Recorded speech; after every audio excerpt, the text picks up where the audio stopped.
आज सुबह की शुरुआत होती है यहाँ से, यानी कि जबे खाकर। अब मैं जबे खा ही रहा था कि तभी आ गई मेरे पास अब्दुल्ला भाई की कॉल। तो मैं अपने काले घोड़े को लेकर यहाँ से जाने लगा, लेकिन जब मैंने इनसे काम पूछा तो इन्होंने मुझे बताया ही नहीं। खैर जब मैं इनके पास पहुंचा तो कहने लगे शादी आ रही है, कपड़े खरीदने चल रहे हैं। तो मैंने कहा नए कपड़े खरीदने की क्या जरूरत है, इन्हीं कपड़ों को पहनकर चले जाओ, इनमें बहुत हैंडसम लग रहे हो। और इतना सुनते ही खुशी के मारे पागल हो गए, दोबारा हाथ मिला लिया। खैर काले घोड़े को लेकर हम जाने लगे मार्केट, और रास्ते में जाते समय सोचा इकबाल भाई मेरा मतलब अज्जू भाई से भी मिल लेते हैं। और आज तो हमने लिमिट क्रॉस ही कर दी, सीधा इनकी दुकान में घुसकर ही बैठ गए। और ना ये मत समझना ये हमारे लिए कुछ मंगवाएंगे, भाई साहब मंगवाने का तो छोड़ो, पानी का भी नाम न लिया।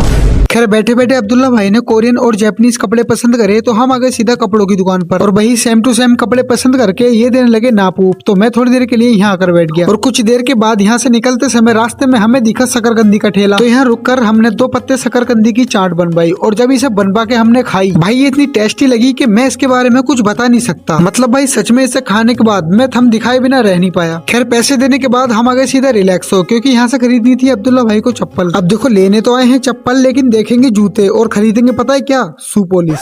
खैर यहाँ से निकलकर किसी काम से हम आ गए सीधा पाक बड़ा, और काम था ये पकौड़ी खाने।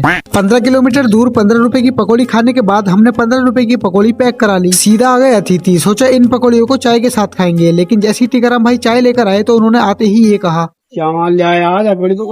इतना सुनते ही अब्दुल्ला भाई ने सारी पकौड़ी उठाकर टीकाराम भाई के हाथ में दे दी, और दिल देखो भाई का। खैर जो चाय मंगवाई थी उसे पीते समय मेरी नजर पड़ती है इन चिड़ियों पर, जो अपने आप को शीशे में देखने के लिए कितनी उतावली हो रही हैं। खैर चाय पीने के बाद हम सीधा अपने घर की ओर चल दिए, और इन्हें इनके घर छोड़कर मैं भी अपने घर को निकल लिया।